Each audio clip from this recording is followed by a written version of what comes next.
தாம்பரத்தின் மெரினா என்று அழைக்கப்படும் சிட்டலப்பாக்கம் ஏரி இன்று மக்கள் பயன்பாட்டிற்கு திறக்கப்பட்டது. ரூபாய் 25 கோடி செலவில் சீரமைக்கப்பட்ட இந்த ஏரியை அமைச்சர் தாமோ அன்பரசன் மற்றும் எம்பிடி ஆர் பாலு திறந்து வைத்தார். நடைபாதை, பூங்கா, சிறுவர் விளையாட்டு வளாகம் உள்ளிட்ட வசதிகள் அமைக்கப்பட்டுள்ளன.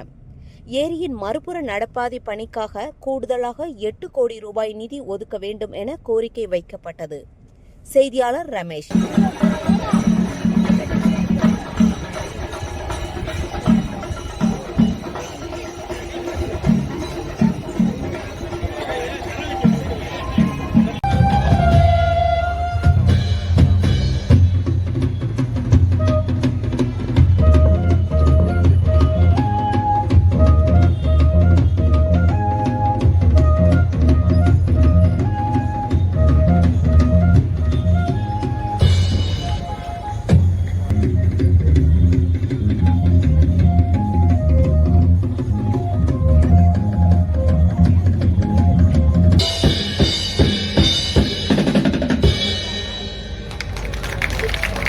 Beautiful. Thank you so much. So, இது ஒரு tough song. So tough song ரொம்ப அழகா வச்சாங்க.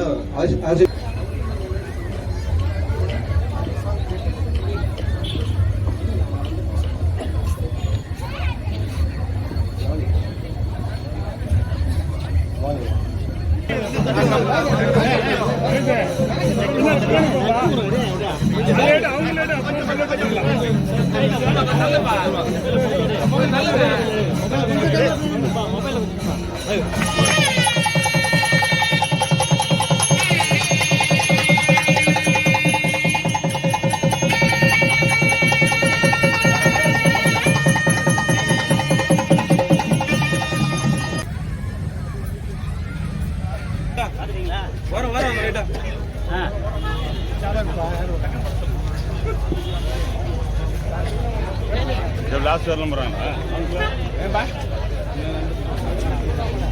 அப்படியே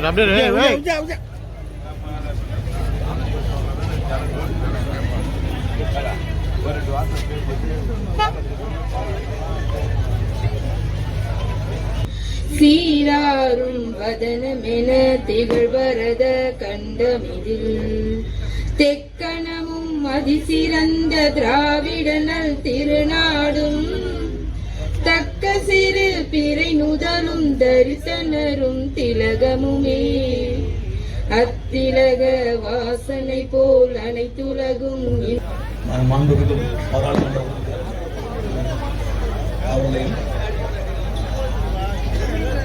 அமைச்சர் அவர்களுக்கு தாம்பர சட்டமன்ற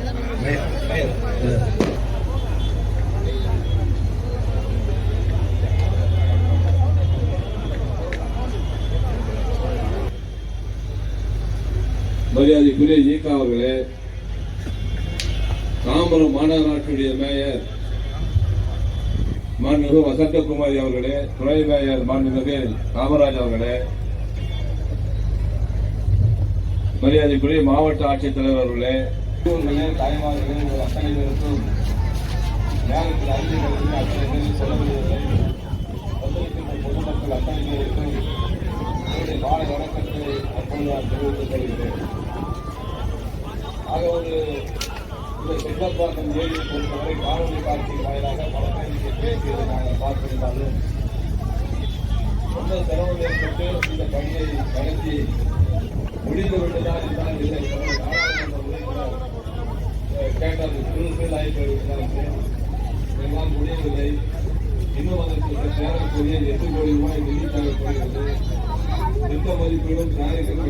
அவர்களுக்கும் மதிப்பிற்குரிய மாவட்ட ஆட்சித்தலைவர், மாநகராட்சி ஆணையாளர், மதிப்பிற்குரிய துணை மேயர் மற்றும் வந்திருக்கக்கூடிய மண்டல குழு தலைவர்கள், மாமன்ற உறுப்பினர்கள், அண்ணன் முன்னாள் சட்டமன்ற உறுப்பினர் அண்ணன் அவர்களுக்கும் மற்றும் வந்திருக்கக்கூடிய பொதுமக்கள் அனைவருக்கும் பிறகு ஏரியினை ஆழப்படுத்தி அகலப்படுத்தி தூய்மைப்படுத்துகின்ற பணியை நம்மளுடைய நீர்வளத்துறை செய்திருந்தாலும் எங்களுடைய மாநகராட்சியின் சார்பில் இங்கே வரக்கூடிய பொதுமக்களுக்கும் வருகின்ற சிறுவர்களுக்கும் விளையாடுவது அதனை மக்களுக்கு அர்ப்பணிக்கும் விழாவில் பங்கேற்று பயன்பாட்டுக்கு கொண்டு வந்த மதிப்பிற்கும் பெரும் மரியாதைக்கும் உரிய மாண்புமிகு சிறு குறு நடுத்தர தொழில் நிறுவனங்கள் துறை அமைச்சர் அவர்களுக்கும்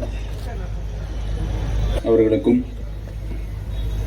இந்த நிகழ்ச்சியினை தலைமை ஏற்று நடத்தி கொண்டிருக்கும் மதிப்பிற்குரிய மாவட்ட ஆட்சித்தலைவர் அவர்களுக்கு கிட்டத்தட்ட 750 கோடி ரூபாய் நமது சென்ற பட்ஜெட் தொடரில் அறிவிக்கப்பட்டது.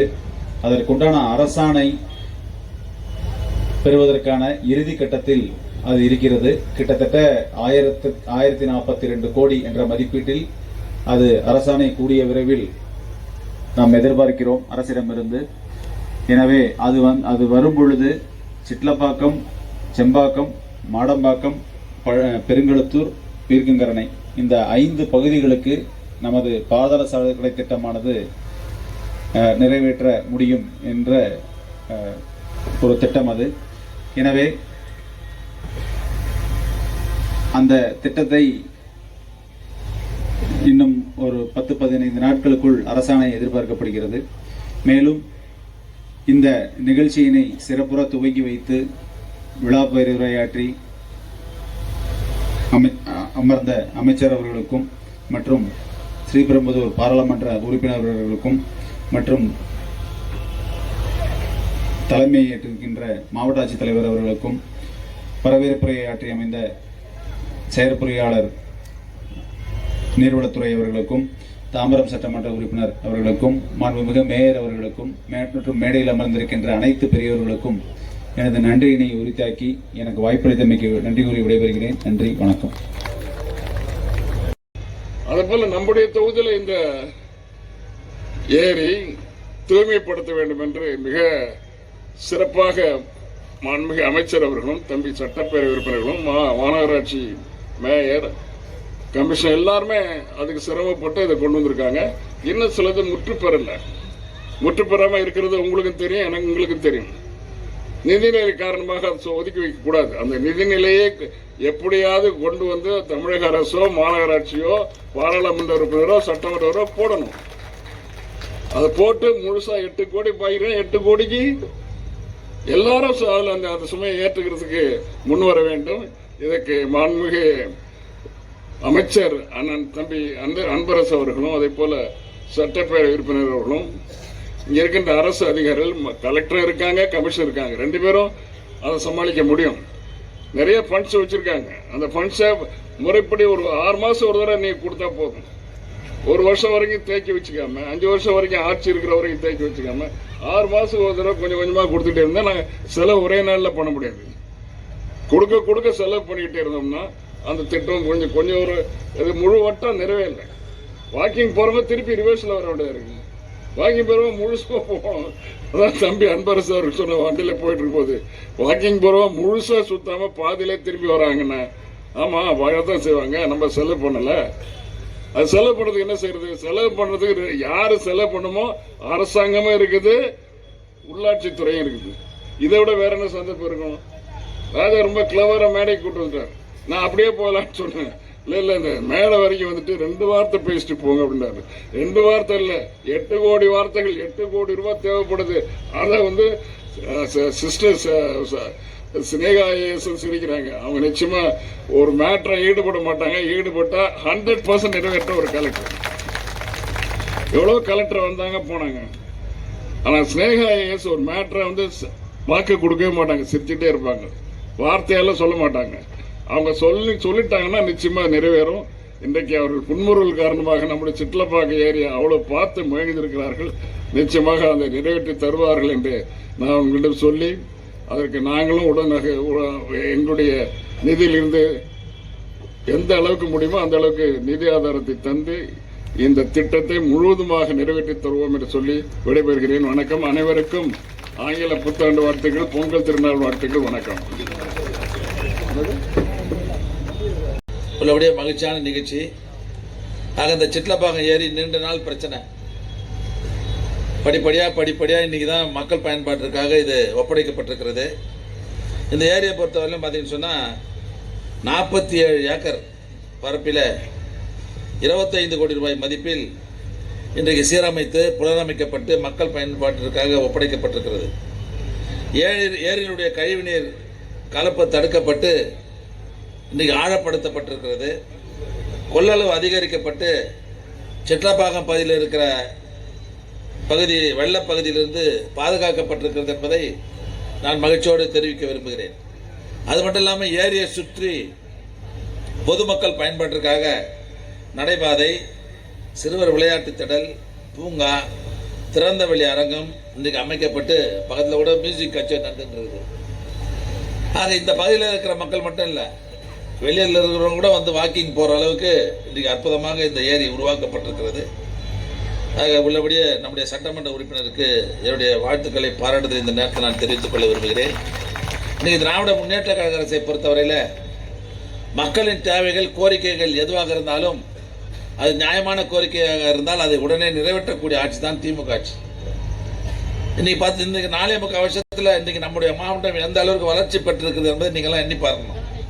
இப்போ வருகை தந்திருக்கிற நலச்சங்க நிர்வாகிகளாம் இந்த மாவட்டத்தில் என்ன நடக்குது, நாட்டில் என்ன நடக்குதுன்னு எல்லா விவரங்களையும் தெரிந்து கொள்ளக்கூடியவர்கள் தான். இன்றைக்கி பார்த்தீங்கன்னா கிளாம்பாக்கம் பஸ் ஸ்டாண்டு மழை லேசாக வந்தால் மழை வந்துடும், அப்படியே விட்டுட்டு போயிட்டாங்க. இன்றைக்கி கிட்டத்தட்ட ஒரு 150 கோடி ரூபாய்க்கு மேலே அது இப்போ செலவு பண்ணி எல்லா அடிப்படை வசதியும் செய்து தந்திருக்கிறோம். அது இல்லாத மழை எவ்வளோ வந்தாலும் தண்ணியே தேங்காத நிலையை உருவாக்கி அந்த வடிகாலை அமைச்சு தந்திருக்கிறோம். இன்றைக்கி நம்மளுடைய ராஜா சொன்னது மாதிரி குரம்பேட்டை அரசு மருத்துவமனை மழை காலம் வந்துச்சுன்னு சொன்னால் இடுப்பளவு தண்ணி வந்துடும். கலைஞர் காலத்தில் கட்டின மருத்துவமனை எங்களுக்கு மழை காலத்தில் என்ன வேலைன்னு சொன்னால், நாங்களாம் போய் இருக்கிற பேஷண்ட்டை 100 ஹாஸ்பிட்டல் ஆம்புலன்ஸ் ஏற்றி அனுப்பிச்சு 100 ஹாஸ்பிட்டலுக்கு அனுப்புவது தான் எங்களுக்கு வேலை. மழை காலத்தில் தலைவர்கிட்ட சொன்னோம், ஆண்டுதோறும் நாங்கள் சிரமப்படுறோம், எங்களுக்கு பக்கத்துலேயே ஒரு பெரிய மருத்துவமனை கட்டித்தரணும்னு சொன்னதுக்கப்புறம் அது இல்லாத சட்டமன்ற உறுப்பினர்லாம் சட்டமன்றத்தில் கோரிக்கை வைத்ததற்கு பிறகு நீ 140 கோடி ரூபாயில் மிகப்பெரிய ஒரு மருத்துவமனை இன்னைக்கு குரோம்பேட்டையில் நம்முடைய தாமிர பகுதியில் ஏற்படுத்தி தந்திருக்கிறோம் என்று சொன்னால் எல்லாம் திமுக தான் காரணம். அது மட்டும் ராதாநகர் சுரங்கப்பாதை உங்களுக்கு தெரியும், 2006-11 நான் தான் பூஜை போட்டேன், நாங்கள் தான் பூஜை போட்டோம். அது 4 வழி, அதாவது 4 வாகனம் சக்கரங்கள் போகிற வண்டி போகிறதுக்கு அதை ஏற்பாடு பண்ணோம். அதில் சிலர் அந்த ஆக்கிரமிப்புலாம் அடிபட்டுன்னு சொல்லி, யாருன்னு உங்களுக்கு தெரியும், கடந்த ஆட்சியாளர் இருக்கிற நிர்வாகிகள் தான் நீதிமன்றத்தில் எடுத்து போய் ஒரு ரிட்டை போட்டு ஸ்டே வாங்கி போன 10 வருஷம் பாழாக போச்சு. இப்போ நாங்கள் சரி பண்ணி வருகிற 7ஆம் தேதி நம்முடைய மாண்புமிகு தமிழ்நாடு துணை முதலமைச்சர் அவர்கள் அதை மக்கள் பயன்பாட்டில் கொண்டு வர இருக்கிறார்கள் என்பதை நான் தெரிவித்துக் கொள்கிறேன். அது மாதிரி மாமல்லபுரத்தில் உள்ளவே போயிட்டு வர முடியாது, சனி ஞாயிறு கிழமைகளில் பஸ் ஸ்டாண்டே உள்ள இன்னைக்கு உள்ள இல்லாமல் வெளியே கிட்டத்தட்ட ஒரு 140 கோடி 150 கோடி ரூபாயில் ஒரு பிரம்மாண்டமான பேருந்து நிலையத்தை வெளியே எடுத்து வந்திருக்கணும். அது மாதிரி செங்கற்பட்டு உள்ளே போக முடியாது. அந்த திருமண நாட்கள்லாம் வந்துச்சுன்னு வச்சுங்க, சுற்றி தான் போகணும், உள்ளே போக முடியாது. இன்னைக்கு செங்கல்பட்டு உள்ளே இருக்கிற அந்த பேருந்து நிலையத்தையும் பஸ் டெப்போவையும் கலெக்டரேட்டுக்கு கொண்டு போய் இன்னைக்கு பிரமாதமாக பஸ் ஸ்டாண்டை அமைச்சிருக்கிறோம். அது ஒரு 160 கோடி ரூபாயில். அதையும் நம்ம ஜனவரி மாதம் திறந்து வைக்க இருக்கிறோம் என்பதையும் இந்த நேரத்தில் தெரிவித்துக் கொள்கிறேன். ஆக சிங்கப்பெருமா கோயிலில் டிராஃபிக்கு இப்போ கிளியர் பண்ணியிருக்கிறோம். பேருக்குங்காரில் எவ்வளோ பெரிய டிராஃபிக்னு உங்களுக்கு தெரியும், அதை பிரிட்ஜு போட்டு அதை கிளியர் பண்ணியிருக்கிறோம். படப்பையில் எவ்வளோ பெரிய டிராஃபிக்னு உங்களுக்கு தெரியும், அங்கே மேம்பாலம் கட்டி சரி பண்ணியிருக்கிறோம். ஆக மக்கள் சிரமத்திலிருந்து பாதுகாத்திட வேண்டும் என்பதற்காக மக்களின் சிரமங்களை எல்லாம் அறிந்து அதெல்லாம் போக்கி தந்திருக்கிற ஆட்சி தான் திராவிட முன்னேற்ற கழக அரசு என்பதை நான் பெருமையோடு சொல்லிக்கொண்டு, ஆக மக்களுக்காக உழைத்துக் கொண்டிருக்கிற நம்முடைய முதல்வருக்கு, இந்த அரசுக்கு என்றைக்கும் நீங்கள் துணை நிற்க வேண்டும், தொடர்ந்து உங்களுடைய ஆதரவை தர வேண்டும் என்று கேட்டு, ஆக நிகழ்ச்சிக்கு வந்து பெருமை தேடி தந்த உங்களுக்கு அனைவருக்கும் நன்றி சொல்லி விடைபெறுகிறேன். நன்றி, வணக்கம். கழிவுநீர் கலந்து மிகவும் மோசமான நிலையில் இருந்தது. இது இந்த பகுதியினுடைய நலச்சங்க நிர்வாகிகள் பொதுமக்கள் வைத்த கோரிக்கை ஏற்று நம்முடைய மாண்புமிகு தமிழ்நாடு முதலமைச்சர் அவர்கள் இது 47 ஏக்கர் மொத்தம் பரப்பு 25 கோடி ரூபாய் ஒதுக்கீடு தந்து இன்றைக்கு நடைபாதை, பூங்கா, விழா மேடை, இப்படி பல்வேறு நடைபாதை இப்படி பல்வேறு பணிகளை இன்றைக்கு நிறைவேற்றி மக்களின் பயன்பாட்டிற்கு கொண்டு வந்திருக்கிறோம். இன்னும் ஒரு 8 கோடி ரூபாய் செலவு பண்ணி முழுமையாக ஒரு 40% பணிகள் முடிவுற உள்ள நிலையில் இருக்கிறது. அதையும் விரைவாக நிதியை பெற்று தந்து அந்த பணியை முடித்து பொதுமக்கள் பயன்பாட்டு கொண்டு வரப்படும் என்பதை நான் தெரிவித்துக் கொள்கிறேன். பொதுமக்கள் பணி என்ன வந்துச்சு சார் ஏம்மா? பொதுமக்கள் வந்து எங்கப்பா கடந்த 2 வருஷமா பொதுமக்கள் பயன்படுத்திட்டு தான் இருக்காங்க. அது இல்லாம 30% பணிகள் நிறைவடையாம ஏன் சார் இந்த அவசர கோலத்துல திறப்பு விழா அப்படின்னு கேட்குறேன். அவசர கோலம் ஒண்ணு இல்லை. அவசரம் பொதுமக்களுக்கு இன்னும் இப்ப எல்லாம் முடிச்சிட்டோம்னா 8% தானே.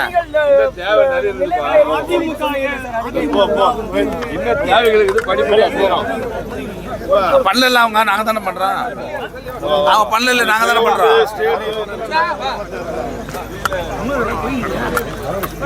செய்திகளை உடனுக்குடன் தெரிந்து கொள்ள நம்ம வேதா நியூஸ் டைம்ஸ் சேனலை லைக் பண்ணுங்க, ஷேர் பண்ணுங்க, கமெண்ட் பண்ணுங்க, மறக்காம சப்ஸ்கிரைப் பண்ணுங்க. பக்கத்துல இருக்க பெல் ஐகானையும் கிளிக் பண்ணுங்க. அப்பதான் நாங்க போடுற வீடியோஸ் உங்களுக்கு நோட்டிபிகேஷன்ல வரும்.